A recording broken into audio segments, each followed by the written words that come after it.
Y para seguir hablando de este tema, Diego de Marco está en vivo con un economista, justamente sobre todo por cómo se va moviendo la variable dólar blue y el impacto que eso tiene en la economía real. Diego. Mariana, junto a Juan Martín Yani de la consultora Fundar. Primero empezar por el tema que tiene que ver con el dólar blue. Juan, ¿qué considera usted? ¿Por qué ha pegado este nuevo salto en estas últimas dos jornadas la divisa estadounidense? Bueno, en principal me parece que es totalmente relacionado con el dato de inflación que se conoció hace poco. Eso es un ajuste, si ustedes se acuerdan, hace más o menos un mes, cuando se volvió a conocer en su momento el dato de inflación para el mes previo, hubo este aumento del tipo de cambio, esta corrección, y en ese sentido es una reacción dentro de todo esperable en un sistema o en una economía donde está todavía demasiadas inestabilidades y es muy difícil anclar expectativas. Entonces, cuando se conoce el dato de inflación, se confirma o no las expectativas que tiene el mercado y ahí las personas, las agentes, las empresas reaccionan y esto repercute en el valor del dólar. ¿Las expectativas entonces que de confianza son malas? Sí, bueno, las expectativas que se manejaban en torno al dato de inflación, sobre todo el del mes pasado, tenían un cierto sendero y a partir de la confirmación del dato se confirma, digamos, que la inflación se está acelerando, está tomando pisos cada vez más altos y ahí se evidencia la relación entre la inflación, por un lado, y la economía bimonetaria, que es el nombre del juego, digamos, que se maneja en Argentina hace tantos años. Juan Martín Yani está escuchando. Juan Martín, mayo viene también complicado. Estos números que estamos viendo, tanto inflación como canasta básica y canasta alimentaria, son de abril.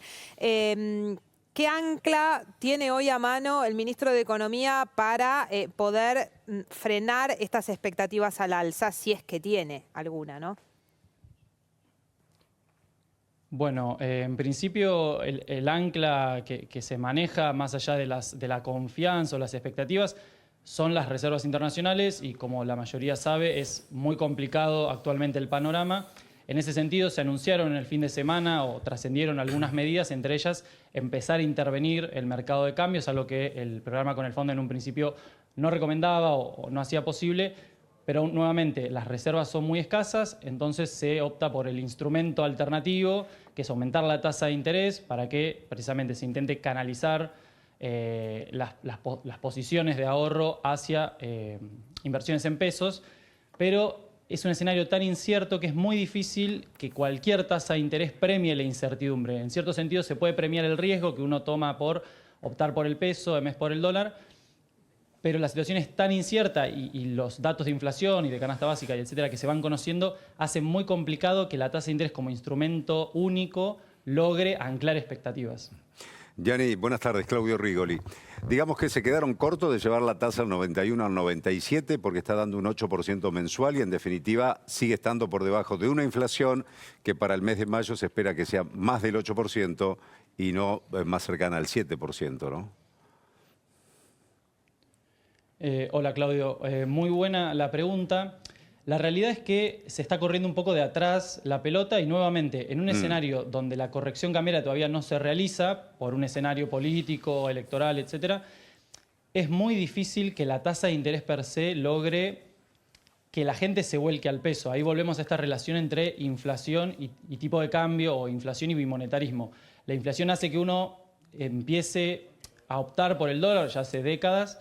Y a medida que se va acelerando ese proceso, uno va ahorrando más en dólares, compra el dólar y la expectativa es, o una profecía autocumplida es, uno termina ganando más por apostar al dólar que al peso y en ese sentido la tasa de interés, por más que uno la suba, llega a un punto en donde ese premio es muy difícil premiar la incertidumbre. Premiar el riesgo se puede, pero ya en este escenario de reservas escasas y bueno, toda la coyuntura que uno conoce es muy complicado y yo dudo que sin corrección cambiaria cualquier nivel de tasa alcance.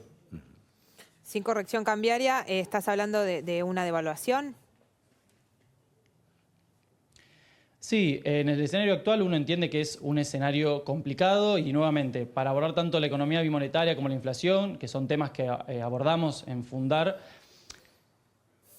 es muy complicado elaborar un plan o elaborar políticas específicas. Siempre hay que intentar abordarlo de manera integral, porque para problemas complejos soluciones complejas, soluciones simples generalmente o en la mayoría de sus veces no tienen efectividad y en ese sentido por eso se está discutiendo tanto el desdoblamiento cambiario o la unificación cambiaria, porque se nota que es un instrumento que, si bien en situaciones de emergencia puede funcionar, actualmente ese instrumento se ha utilizado de una manera que ya se ha vencido y que tiene que buscarse una alternativa. ¿Peligra el acuerdo con el fondo en el sentido de que lleguen en junio los 10.000, 12.000 millones de dólares que está pretendiendo el ministro de Economía que ingresen a las arcas del Banco Central debido a esta inflación alta, debido a que allí también se ha disparado la tasa y en definitiva los precios no bajan? ¿Esto puede llegar a peligrar así el acuerdo? Como diciéndole, señores, si no devalúan, ¿el préstamo no está? No creo, o sea, en realidad es muy difícil de saberlo, uno no está o no forma parte de las negociaciones. Sí es cierto que ese pedido de adelantar los fondos responde a esto que estábamos conversando. Uno está buscando, o el gobierno en este sentido está buscando nuevos instrumentos o nuevo poder de fuego para poder intervenir en el tipo de cambio y poder abordar la inestabilidad cambiaria o la inestabilidad de la economía argentina, no solo desde el lado de la tasa de interés, sino con reservas o fondos frescos para poder intervenir el mercado cambiario.